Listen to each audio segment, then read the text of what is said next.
Variable separable method exercise 9.4 question number 1। क्या दिया है क्वेश्चन में?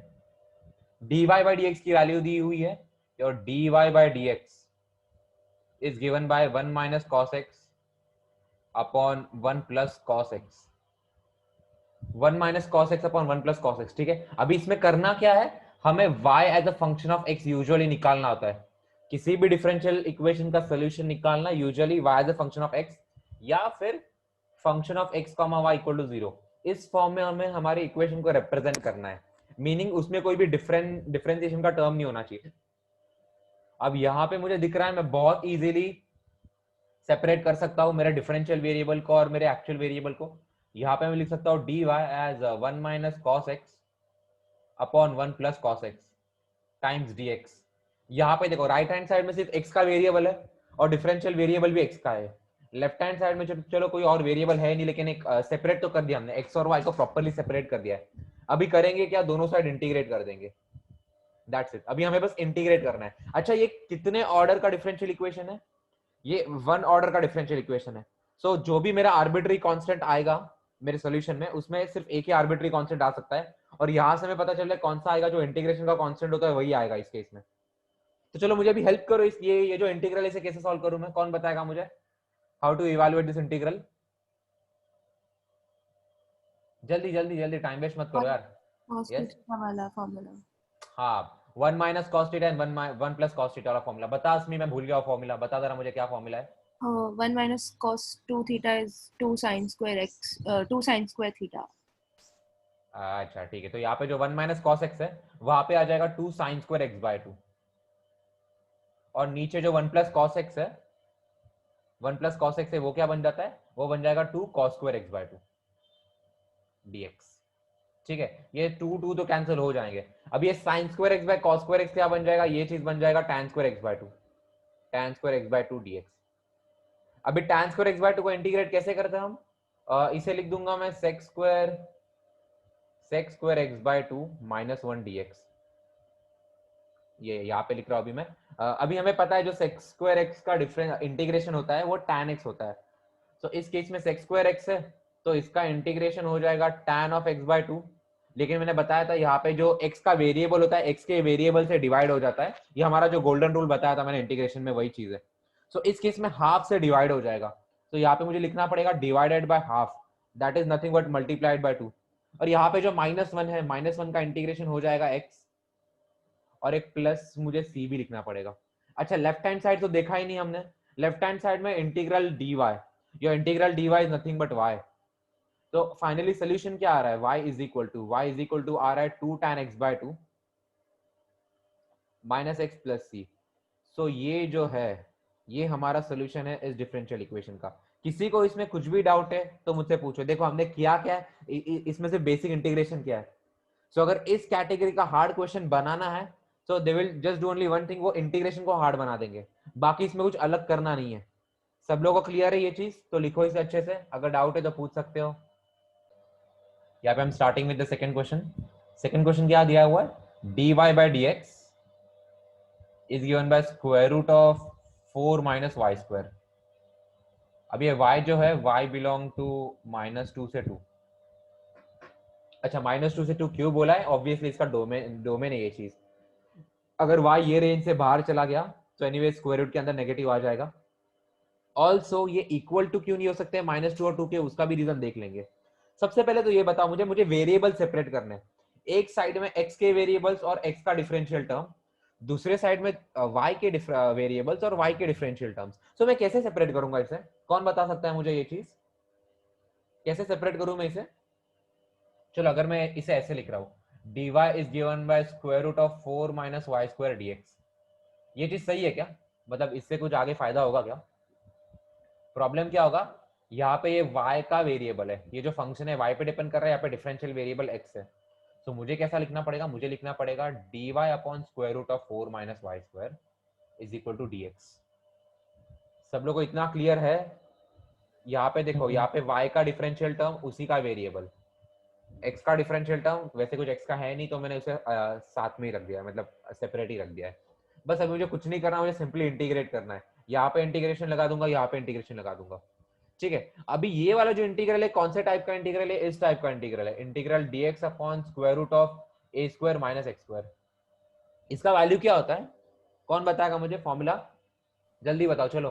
tan inverse sine x। Inverse of x by a, सही है, sine inverse of x by a plus C. तो same चीज यहाँ पे आ जाएगी, यहाँ पे जैसे 4 इज नथिंग बट 2 का स्क्वायर, या 4 इज नथिंग बट 2 का स्क्वायर, तो यहाँ पे क्या आ जाएगा, ये चीज हो जाएगी sine inverse of x by a, तो यहाँ पे आ जाएगा y by 2 is equal to dx का इंटीग्रेशन x, और एक प्लस सी डाल दो, एक प्लस सी डाल दो। इसे ऐसे भी छोड़ सकते हैं, लेकिन अगर तुम्हें लिखना है, अगर तुम्हें लिखना है y as a function of, अगर तुम्हें लिखना है y as a function of x, अगर ऐसे लिखना है y as a function of x, तो क्या कर सकते हैं ना, एक तो ये जो c डाला है ना, सबसे पहले इधर डाल सकते हो, ये c तुम किधर भी घुमा सकते हो, अभी आर्बिट्री कांस्टेंट, इधर घुमा फर्क नहीं पड़ता।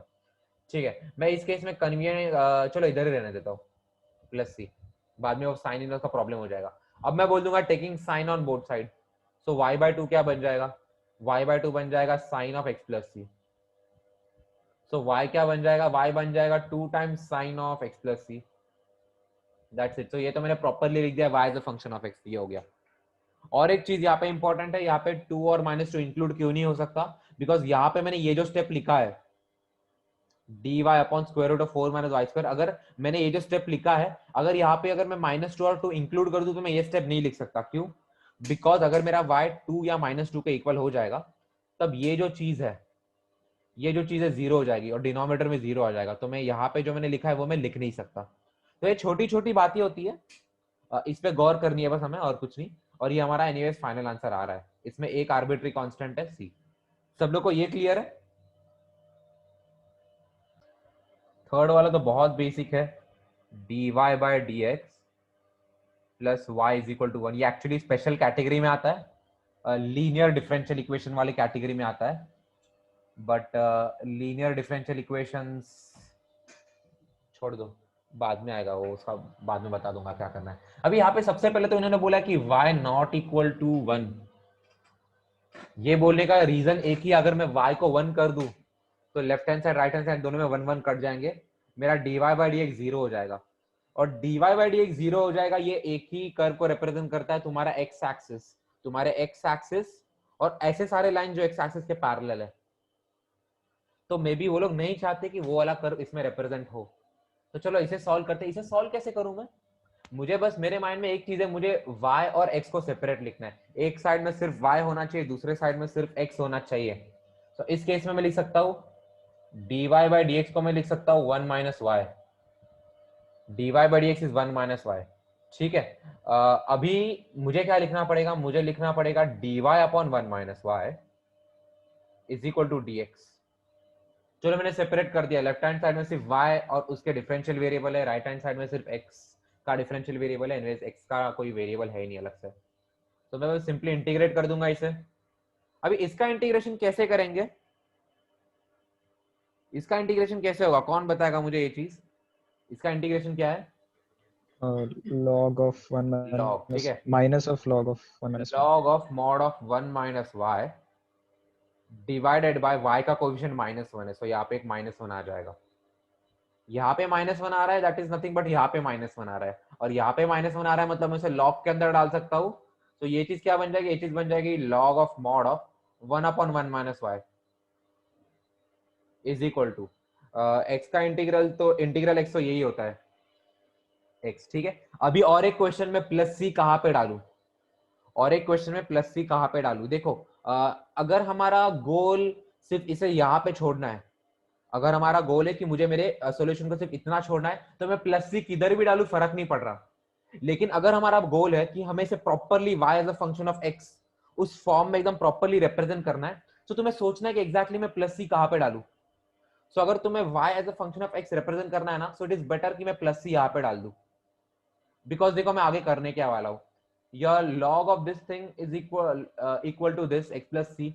ठीक है, अभी यहाँ पे मैं तुम्हें एक रूल बता देता हूँ लॉग का, अगर तुम्हें याद है तो अच्छी बात है। Log of a to the base b is equal to c, ऐसा अगर लिखा हुआ है, तो यहाँ पे मैं लिख सकता हूँ a is nothing but b raise to c। ये जो बेस है यहाँ पे आके नीचे बेस बन जाएगा, ये जो c है वो पावर बन जाता है। तो इस केस में यहाँ यही पे भी मैं लिख सकता हूँ कि your 1/1 minus y is equal to e raised to x plus c. e raised to x plus c. अभी मैं क्या करूंगा, मैं रेसिप्रोकल ले लूंगा. So 1 minus y is nothing but e raised to minus of x plus c. So यहाँ पे y को मैं क्या लिख सकता हूँ, y को मैं लिख सकता हूँ 1 minus e raised to minus of x plus c. So यहाँ पे मैंने properly y as a function of x represent किया है. थोड़ा सा इनकम्प्लीट है ये सोल्यूशन, थोड़ा सा इनकम्प्लीट क्यों है, बिकॉज यहाँ पे मैंने मॉड साइन को देखा ही नहीं है. Mod sine I haven't considered. Actually करना चाहिए, उसके भी कुछ अलग अलग केसेस बन सकते हैं, बट उतना मुझे कॉम्प्लिकेट नहीं करवाना है. बट तुम्हें समझ में आ रहा है एक आइडिया कि मैंने प्लस सी राइट हैंड साइड में ही क्यों लिखा, और उसके बाद ये मेरा फाइनल सोल्यूशन आ गया. सब लोगों का सोल्यूशन क्लियर है? हाँ, मॉड में तो बस 2 ही केस बनेंगे ना. हाँ, लेकिन फिर उसका 2 अलग अलग केसेस के अलग अलग डोमेन्स लिखने पड़ेंगे कि ये पर्टिकुलर डोमेन के लिए मॉड का प्लस साइन, ये पर्टिकुलर डोमेन के लिए माइनस साइन. तो मुझे उतना डिटेल में फिलहाल जाना नहीं है, लिखने को लिख लो, कोई इशू नहीं है. समझ में आ रहा है सब लोग को ये चीज? सर मेरे को बस एक स्टेप समझ में नहीं आया, कौन सा वाला जो step? Minus log mod 1 minus y के बाद जो नेक्स्ट स्टेप हमने लिया ये लॉग 1, हाँ ये कैसे आया सर? आई मीन यहाँ पे देख लेना, your log of m raised to n is nothing but n times log m. ये पता है ना? हाँ सर. अभी n की वैल्यू -1 ले ले इस केस में. So log of m raised to -1 is nothing but minus log m. सही है. तो बेसिकली ये जो माइनस साइन है ना, मैंने पावर में डाल दी थी. ये जो माइनस साइन ना, मैंने इसके पावर में डाल दी. ओह अच्छा, करेक्ट. तो log of 1/m हो जाएगा ना वो चीज. Correct correct. ठीक है. सर. हाँ. लिखो इसे अच्छे से. Question number 4. क्वेश्चन नंबर 4 क्या है? sec square x tan y. sec square x into tan y dy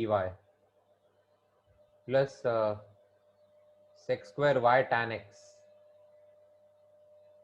dy equal to 0.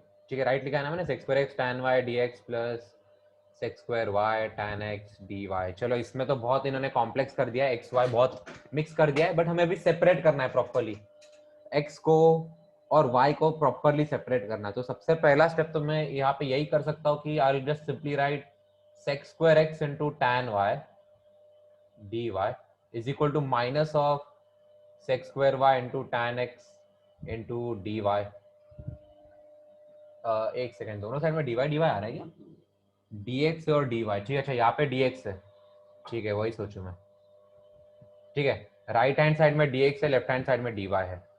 ठीक है, यहाँ पे dx है, dx एंड dx. ठीक है, अभी मैं एक रूल बना लेता हूँ. मैं लेफ्ट हैंड साइड में सिर्फ x के वेरिएबल्स रखूंगा और राइट हैंड साइड में सिर्फ y के वेरिएबल्स रखूंगा. तो मैं क्या कर सकता हूँ यहाँ पे, ये sec square x तो है ही, इसके साथ ये tan x भी नीचे डाल दूंगा, tan x, और यहाँ पे आ जाएगा dx equal to minus of sec square y divided by यहाँ पे नीचे tan y आ जाएगा dy. sec square x by tan x dx equal to minus sec square y by tan y dy. ठीक है, अभी हमारा प्रॉब्लम ये है कि इसे हमें इंटीग्रेट करना है. ऑब्वियसली दिख रहा है ये एक बार सेपरेट हो गया, सेपरेट होने के बाद सिंपली हमें इंटीग्रेट करना है. तो यहाँ पे इंटीग्रल साइन, यहाँ पे इंटीग्रल साइन. अभी ये कैसे इंटीग्रेट करेंगे, कौन बताएगा मुझे? हाँ रघु, चल बता मुझे जल्दी से. सब्स्टिट्यूशन. सब्स्टिट्यूशन? क्या सब्स्टिट्यूट करूंगा मैं यहाँ पे? क्या सब्स्टिट्यूट करूंगा? tan is equal to t. Okay, tan is equal to t, तो sec square बेसिकली square इसका x dx. डिफरेंशिएशन हो गया. sec square x dx dt बन जाएगा. हाँ. ठीक है, अच्छा ठीक है, फिर वो तो डायरेक्टली भी कर सकते हैं ना. आई मीन यहाँ पे हमारे पास एक रूल ही है कि integral f dash of x upon f of x dx. ये क्या होता है? हाँ, ये सही है. होता है log of mod of f of x plus c. तो यहाँ पे नीचे एक फंक्शन है, ऊपर उसका न्यूमरेटर में उसका डिफरेंशिएशन है. तो डायरेक्टली वो भी लगा सकते हैं, डायरेक्टली वो भी लगा सकते हैं. तो क्या हो जाएगा इस केस में? ये हो जाएगा log of mod of tan x equal to, यहाँ पे आ जाएगा minus of log of mod of tan y. अच्छा, प्लस सी कहाँ पे डालो अभी? यहाँ पे अपना $1 मिलियन क्वेश्चन हमेशा प्लस सी कहाँ पे डालूं? चलो एक काम करते हैं, यहीं पर डाल लेता हूँ प्लस सी। अभी मैं इसे क्या लिखूंगा, इसे मैं लिखूंगा log of mod of tan x plus log of mod of tan y equal to C. अभी मैं करूंगा क्या, मैं इनको कंबाइन कर लूंगा, अंदर आ जाएगा tan x into tan y, log of mod tan x into tan y is equal to C. अभी मैं करूंगा क्या, इसे थोड़ा और सिंप्लीफाई करने के लिए मैं लिख सकता हूँ your tan x into tan x into tan y या mod of tan x into tan y, ये चीज होगा e रेज टू सी। अच्छा, इसमें अच्छी बात ये है कि जो एक्सपोनेंशियल फंक्शंस होते हैं वो हमेशा पॉजिटिव होते हैं, दे आर हमेशा पॉजिटिव। तो ये मॉड साइन तो एनीवेज आ रहा है, तो एक चीज जस्टिफाई कर रहा है यहाँ पे, ये चीज यहाँ पे जस्टिफाई कर रहा है। तो इधर इसे यहीं पे छोड़ दो, बेटर रहेगा। अच्छा, ये e raise to c constant है ना, तो इसे कांस्टेंट की तरह ट्रीट कर सकते हैं। या c इज कांस्टेंट, सो ये e raise to c also will be a constant, तो उसे मैंने k के बराबर लिख दिया। अगर e रेज टू सी हमेशा पॉजिटिव है तो मॉड हटा भी सकते हैं ना अब तो। नहीं हटा सकते। आई मीन अगर तेरा ये इंटरनल अगर नेगेटिव हो गया, so negative thing equal to positive, कुछ तो एरर आ जाएगा ना वहां पे, या ये चीज नेगेटिव हो सकता है ना अंदर, इसलिए इसीलिए मैं मॉड नहीं हटा रहा हूँ। ठीक है, इसे ऐसे ही छोड़ देंगे तो बेटर है। और tan x into tan y is a constant, या फिर tan y is equal to some constant by tan x, या फिर ऐसे लिख सकता हूँ मैं your tan y is equal to some constant upon tan x, so your tan y is equal to cot x some constant into cot x, तो y क्या हो जाएगा, y हो जाएगा tan inverse of some constant into cot x, that's it। अगर y the function of x represent करना ही है तो ऐसे कर सकते हैं। अभी इसमें एक दिख रहा है ये आर्बिट्री कांस्टेंट किए है। अच्छा, सब लोगों को सॉल्यूशन समझ में आ रहा है? कुछ किसी को किसी स्टेप में डाउट है तो पूछ सकते हो, ये पूरा कंप्लीट सॉल्यूशन तुम्हारे सामने रख दिया है मैंने। किसी स्टेप में डाउट है तो पूछ सकते हो। इसमें भी अगर मॉड मॉड डाल दिया तो हो जाएगा, बिकॉज मल्टीप्लिकेशन साइन है ना। मॉड मॉड डाल दिया मतलब, हाँ डाल सकते हैं, मॉड मॉड डाल दो हर साइड में, सही है। यहाँ पे मॉड डाल दो, यहाँ पे मॉड डाल दो, के तो पॉजिटिव ही होगा हमेशा एनीवेज। यहाँ पे मॉड डाल दो, यहाँ पे मॉड डाल दो, ये मॉड का ही थोड़ा बहुत रहता है इशू। कॉट एक्स, तो यहाँ पे भी अंदर भी मॉड है। और tan inverse of positive thing, हाँ तो यहाँ पे भी मॉड डालना पड़ेगा एक्चुअली। ठीक है मत कॉम्प्लिकेट करो ज्यादा, मॉड मॉड सोचो मत, लिख दो। क्या है फिफ्थ वाला, e raise to x plus e raise to minus x times dy minus e raise to x minus e raise to minus x times dx equal to 0। ये एक्चुअली हाइपरबोलिक फंक्शंस करके एक topic है, इसमें ये चीज आते हैं। चलो उसमें जाने की जरूरत नहीं है अभी। कैसे करूंगा मैं इसे, मैं लिख सकता हूँ e raise to x plus e raise to minus x times dy, thanks to this negative sign ये पॉजिटिव बन जाएगा उधर जाके, so e raise to x minus e raise to minus x y है क्या ये चीज? अच्छा, सिर्फ x ही है हर जगह पे, सिर्फ डिफरेंशियल टर्म अलग है, ठीक है। Times dx। अभी मैं करूंगा क्या, मुझे y एक साइड रखना है, मुझे x एक साइड रखना है, तो ये डिफरेंशियल y का टर्म तो अलग ही पड़ जाएगा। यहाँ पे आ जाएगा e raise to x minus e raise to minus x by e raise to x plus e raise to minus x dx। अब एक काम कर रहे हैं, थोड़ा ये e रेज टू पावर वाला इसे थोड़ा सिंप्लीफाई कर देते हैं। इसे मैं लिख सकता हूँ e raise to x minus e raise to, या फिर माइनस नहीं, minus 1 by e raise to x. तो ये डायरेक्टली सब्स्टिट्यूशन से ही हो जाएगा ना। डायरेक्टली सब्स्टिट्यूशन से हो जाएगा, या फिर आई गेस डिनोमिनेटर न्यूमरेटर से हो जाएगा। हाँ डिनोमिनेटर में फंक्शन है, डिनोमिनेटर को डिफरेंशिएट करो जरा, न्यूमरेटर ही आ रहा है ना। हाँ सही है सही है। तो क्या हो जाएगा ये चीज, इसे मैं इंटीग्रेट कर देता हूँ यहाँ पे। तो y क्या हो जाएगा, y हो जाएगा log of mod of e raise to x plus e raise to minus x. हाँ प्लस सी किधर डालूं, इधर डाल सकते हैं, y as a function of x anyways represent तो हो ही रहा है। समझ में आ रहा है ये लोग, तो बहुत इजी था ये तो। लिखो इसे, 7th क्वेश्चन। क्या दिया है 7th क्वेश्चन में? y log y dx minus x d y equal to 0। ठीक है, बेसिक है। करना क्या है, हमें x और y को सेपरेट करना है। सो लिख सकता हूं y log y dx equal to x d y. ठीक है, अभी कर क्या सकते हैं इसमें? इसमें y के साथ y वाले टर्म्स डाल देंगे, x के साथ x वाले टर्म्स डाल देंगे। सो यहाँ पे आ जाएगा dx upon x equal to यहाँ पे आ जाएगा dy upon y log y। ठीक है, अभी करना कुछ नहीं, करना तो इंटीग्रेट ही है, इंटीग्रेट इंटीग्रेट। अच्छा, लेफ्ट हैंड साइड वाला इंटीग्रेशन तो इजी है। लेफ्ट हैंड साइड वाले इंटीग्रेशन में होगा क्या? 1/x का इंटीग्रेशन log x होता है। राइट हैंड साइड वाले में क्या करेंगे, कौन बताएगा मुझे? जल्दी बोलो, जल्दी बोलो।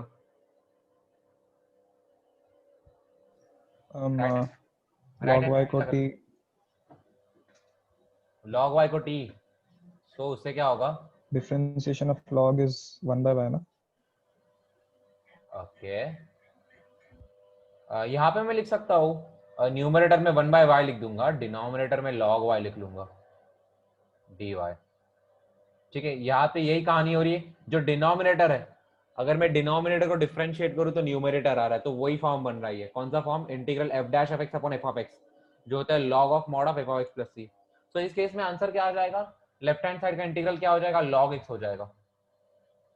लेफ्ट हैंड साइड का इंटीग्रल log x हो जाएगा। और राइट हैंड साइड का क्या हो जाएगा? राइट हैंड साइड का हो जाएगा, अच्छा यहाँ पे मॉड लगा देते हैं, चलो हमारी पुरानी अच्छी आदत। यहाँ पे हो जाएगा log of mod of log y plus c। ठीक है, समझ में आ रहा है ये चीज सब लोग को? अच्छा, अगर y as a function of x लिखना है तो ये प्लस c लेफ्ट में लिख दो, प्लस c।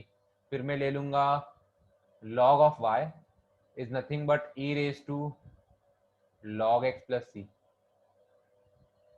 अगेन यहाँ पे y क्या हो जाएगा? y हो जाएगा e raise to log of x plus c। ठीक है, अच्छा नहीं नहीं, जरूरत नहीं। एक चीज बहुत इजी कर सकते हैं यहाँ पे, ये e raise to log x। Plus हो गया ना। अच्छा, ये प्लस c कहाँ पे? बाहर है ना। ठीक, कोई बात नहीं, अंदर डाल दो, फर्क नहीं पड़ता। बिकॉज मैं c को लिख सकता हूँ log ऑफ सम कांस्टेंट, और log log में घुसा सकता हूँ एक साथ। सो log y क्या बन जाएगा? log y बन जाएगा x प्लस c।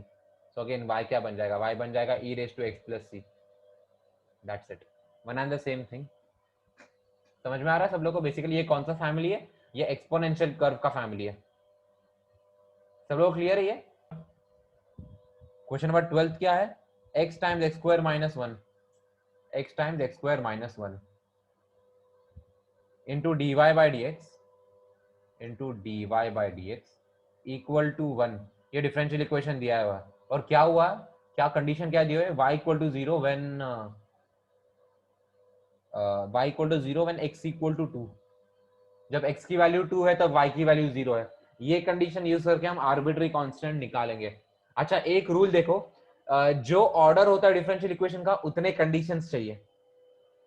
इस केस में ऑर्डर एक ही है तो कंडीशन एक ही है। अगर ये सेकंड डिग्री का इक्वेशन होता, सेकंड ऑर्डर का डिफरेंशियल इक्वेशन होता, तो यहाँ पे हमें दो कंडीशंस लगते हैं, दो अलग अलग वैल्यूज लगते हैं फॉर ऑब्वियस रीजंस। जितने नंबर ऑफ आर्बिट्री कांस्टेंट उतने इक्वेशंस चाहिए हमें।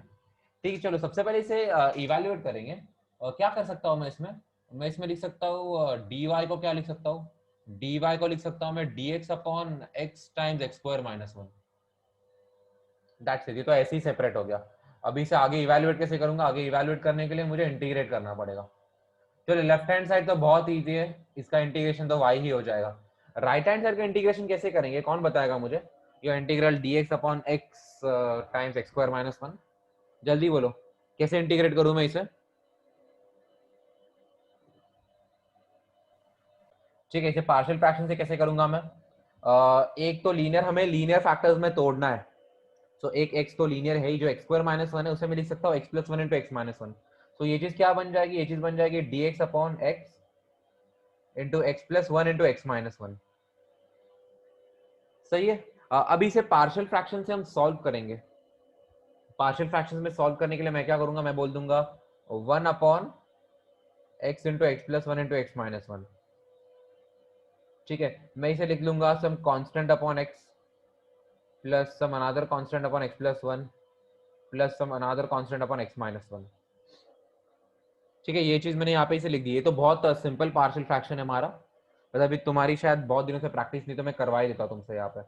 तो ये चीज हो जाएगी a times x plus 1 into x minus 1 plus b times x into x minus 1 plus c times x into x plus 1 the whole upon यही चीज आ जाएगा x into x plus 1 into x minus 1। तो यहाँ से denominators तो दोनों side के सेम है, तो मैं न्यूमरेटर्स को भी इक्वेट कर सकता हूँ बिकॉज मेरे फ्रैक्शंस इक्वल है। तो यहाँ से मैं लिख सकता हूँ 1 is equal to a times x plus 1 into x minus 1 plus b times x into x minus 1 plus c times x into x plus 1। सही है। अभी मुझे बस ये जो कांस्टेंट्स है a b c है, इन कांस्टेंट्स की वैल्यू इवैल्यूएट करनी है। कैसे निकालता हूँ मैं वैल्यूज इनकी, कौन बताएगा मुझे? x को 1 लेके x को माइनस में या एग्जैक्टली, ये जो भी फैक्टर्स है, ये जो भी फैक्टर्स है, हम उन एक एक करके फैक्टर्स को जीरो करेंगे। अभी फॉर एग्जांपल अगर मुझे a की वैल्यू ढूंढनी है, तो a में देखो जीरो वाला फैक्टर नहीं है, ये x दोनों b और c के साथ है, तो सबसे पहले मैं x की वैल्यू जीरो ले रहा हूँ। जब मैं x की वैल्यू जीरो ले रहा हूँ, लेफ्ट हैंड साइड में तो कुछ फर्क नहीं पड़ रहा है, राइट हैंड साइड में क्या हो जाएगा, ये हो जाएगा a times 1 into minus 1 plus ये दोनों जीरो हो जाएंगे बिकॉज दोनों में x आ रहा है। तो यहाँ से जीरो लिख देता हूँ। सो यहाँ से मुझे a की वैल्यू कितनी मिल रही है, मुझे a की वैल्यू -1 मिल रही है।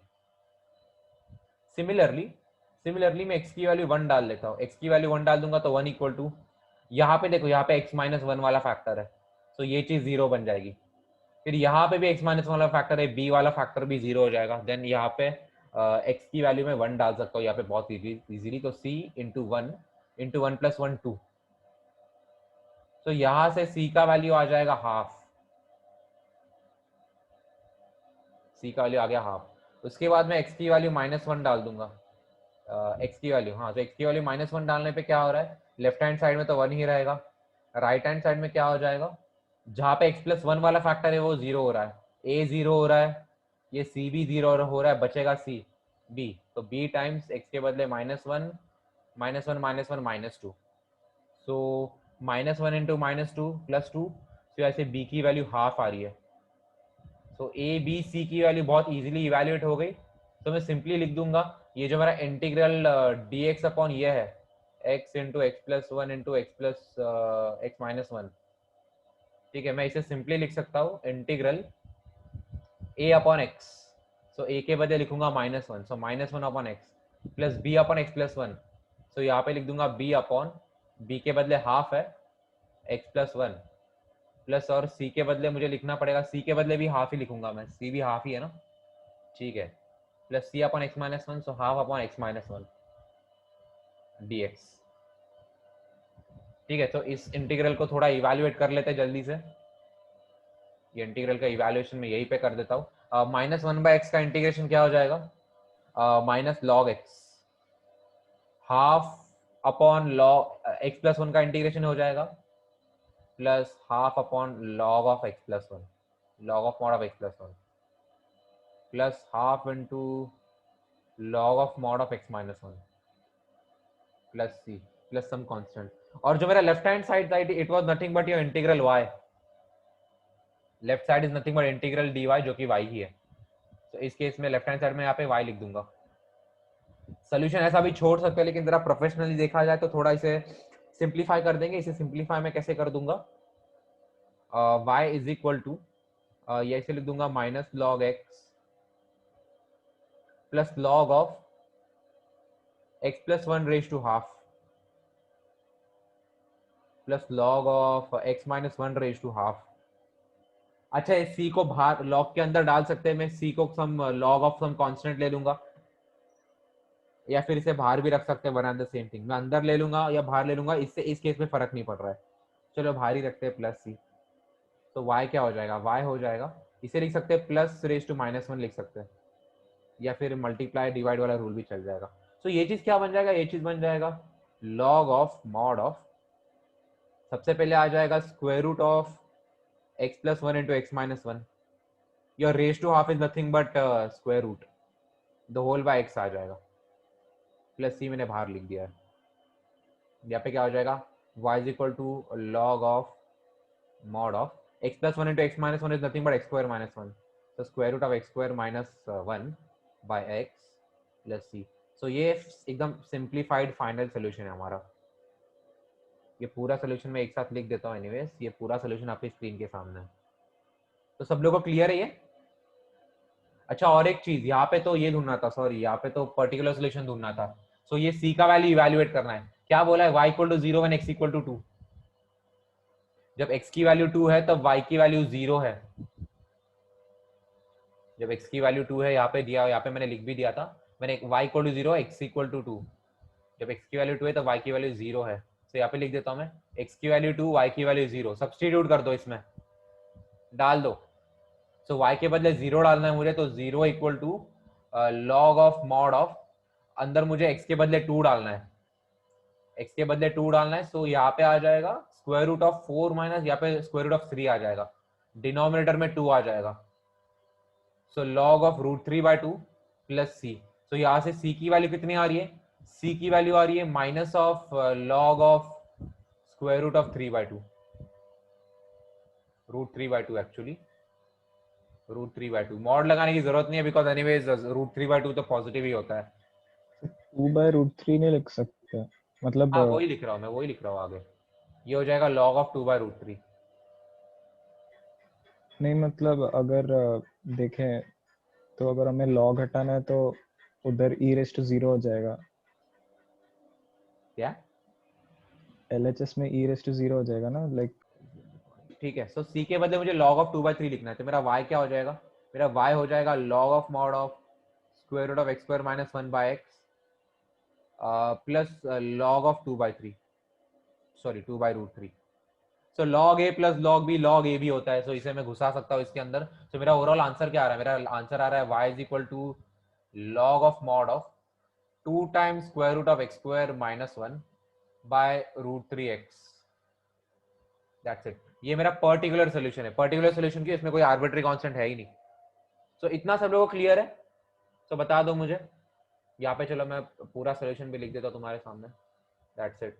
ये पूरा सोल्यूशन है आपके सामने ऑलमोस्ट, जैसा भी है. क्वेश्चन नंबर 13 क्या बोला है? cos of dy by dx, cos of dy by dx equal to small है. यहाँ पे बोला है स्मॉल है बिलोंग टू रियल नंबर, और कंडीशन क्या दी हुई है? y equal to 1 when x equal to 0. So 0,1 एक सोल्यूशन है या फिर एक पॉइंट है जो इस कर्व पे लाई करता है. ठीक है. अभी यहाँ पे थोड़ा सा इशू क्या है? इशू यही है कि इन्होंने a belong to real number बोल दिया है. ठीक है. मतलब अगर मैं फॉर एग्जांपल a के बदले चलो 3 ले लूं, तो cos ऑफ एनी क्वांटिटी का भी 3 बन सकता है क्या? cos थीटा का भी 3 बन सकता है? बताओ मुझे. नहीं. बन सकता है जब अंदर एक इमेजिनरी या फिर अंदर एक कॉम्प्लेक्स नंबर हो तब बन सकता है. ठीक है. हाँ, लेकिन अभी हम लोग सिर्फ रियल नंबर्स की बातें करेंगे. ठीक है. अगर cos के अंदर कोई रियल नंबर है, सो वो कभी -1 और 1 के बाउंड्री के बाहर जा नहीं सकता, हमेशा वो -1 और 1 के बीच में कन्फाइंड होगा. सो इस केस में अगर हमें सिर्फ रियल नंबर्स की दुनिया में जीना है, सो इस केस में जो a है उसे -1 to 1 बोलना चाहिए, बट इस केस में नहीं बोला है तो चलो कोई बात नहीं, मैं ले लेता हूँ. ठीक है. अभी इसे सॉल्व कैसे करेंगे? बेसिक है एकदम. मैं लिख दूंगा dy बाय dx को ले लूंगा cos इनवर्स ऑफ a. अभी a कांस्टेंट है तो cos इनवर्स ऑफ a भी कांस्टेंट होगा. ऑब्वियसली कंडीशन क्या है? a -1 और 1 के बीच में होना चाहिए. ठीक है. इनफैक्ट अगर मैं कॉम्प्लेक्स नंबर्स की दुनिया में जाऊं तो cos इनवर्स ऑफ एक कॉम्प्लेक्स नंबर भी देखा जाए तो कांस्टेंट ही है, बट उसके बहुत सारे अलग अलग वैल्यूज आते हैं. एक जनरल वैल्यू होता है, एक प्रिंसिपल वैल्यू होता है. ठीक है. एनीवे जैसे कांस्टेंट है तो मैं इसे कांस्टेंट की तरह ट्रीट करूंगा. सो आपका जो dy बाय dx है वो एक कांस्टेंट है. अस्मी अब बता मुझे इसका ऑर्डर डिग्री. अब बताओ मुझे ऑर्डर डिग्री. 1 1. ठीक है. सो अगर एग्जाम में ऐसा क्वेश्चन आ गया, एग्जाम में ये क्वेश्चन आ गया कि cos of dy by dx equal to a और पूछा इसकी ऑर्डर डिग्री, तो क्या बोलोगे? 1 आर नॉट डिफाइंड बोलोगे या 1 1 बोलोगे? ये बहुत बड़ा क्वेश्चन मार्क है ना अभी एक. 1 1 ना, क्योंकि dy by dx को ये जब हमने कन्वर्ट किया तब बोला 1 1 ही बोल देना एक्चुअली. ठीक है. 1 1 ही बोलना चाहिए, बट पता नहीं अभी टीचर पे भी डिपेंड करता है, टीचर कि किस वे में इसे इंटरप्रेट करे. ठीक है. चलो अभी ये तो देख के, अच्छा देख के क्या बोलोगे इसका बिना सॉल्व के, क्या बोलोगे? आई मीन एक पाउलो डिराक का मैंने स्टेटमेंट बताया था कि अगर एक इक्वेशन को देख के हम उसे सोल्यूशन को, उसके एक सोल्यूशन का नेचर समझ पाए बिना उसे सॉल्व के, तब जाके वो इक्वेशन बहुत ज्यादा ब्यूटीफुल बन जाता है। सो यहाँ पे मैं देख के बोल सकता हूँ कि जो डिफरेंशिएशन है वो एक कांस्टेंट है। Differentiation is nothing but slope, और मेरा स्लोप कांस्टेंट कौन से कर्व में रहता है? मेरा स्लोप कांस्टेंट कौन से कर्व में रहता है? लीनियर स्ट्रेट लाइन के। सो ये देख के बता सकता हूँ कि ये जो भी कर्व बनेगा एक स्ट्रेट लाइन का कर्व बनना चाहिए। तो इस केस में तो गेस करना बहुत इजी था। तो अभी इसे सॉल्व कैसे करेंगे? सिंपल है। मैं लिख सकता हूँ dy is equal to some constant times dx। In fact उल्टा भी ले सकते हैं, dx is nothing but a constant times dy भी ले सकते हैं, फर्क नहीं पड़ रहा है। तो इंटीग्रेट कर देंगे, y का इंटीग्रल dy का इंटीग्रल y, k dx का इंटीग्रल kx प्लस एक कोई कांस्टेंट डाल देता हूँ। अभी ये जो कंडीशन दी हुई है, ये कंडीशन यूज करके आर्बिट्री कांस्टेंट की वैल्यू डिटरमाइन करेंगे। y की वैल्यू 1 डालनी है जब x की वैल्यू 0 हो जाएगी। सो y के बदले 1 डाल दूंगा मैं, 1 इक्वल टू x के बदले 0 डाल दूंगा। सो k टाइम्स 0 प्लस c। सो यहाँ से c की वैल्यू कितनी आ रही है? यहाँ से c की वैल्यू 1 आ रही है, तो डाल दूंगा हमारे सोल्यूशन में। So y is equal to kx plus c क्या हो जाएगा? c1 हो जाएगा। सो ये कौन सा फैमिली रिप्रेजेंट कर रहा है? ये ऐसे फैमिली ऑफ कर्व रिप्रेजेंट कर रहा है जिसका y इंटरसेप्ट c है। अगर मैं इससे कंपेयर करूं, y is equal to mx plus c, तो इस केस में ये जो मेरा एक सोल्यूशन आ रहा है, ये ऐसा फैमिली रिप्रेजेंट कर रहा है जो कि स्ट्रेट लाइन है जिसका y इंटरसेप्ट 1 है। सो ओवरऑल ये कैसा फैमिली होगा? ये एक्स एक्सिस वाई एक्सिस बना दिया मैंने, ये एक्स एक्सिस हो गया, ये वाई एक्सिस हो गया, ये वाई एक्सिस पे 0,1 बना दिया मैंने।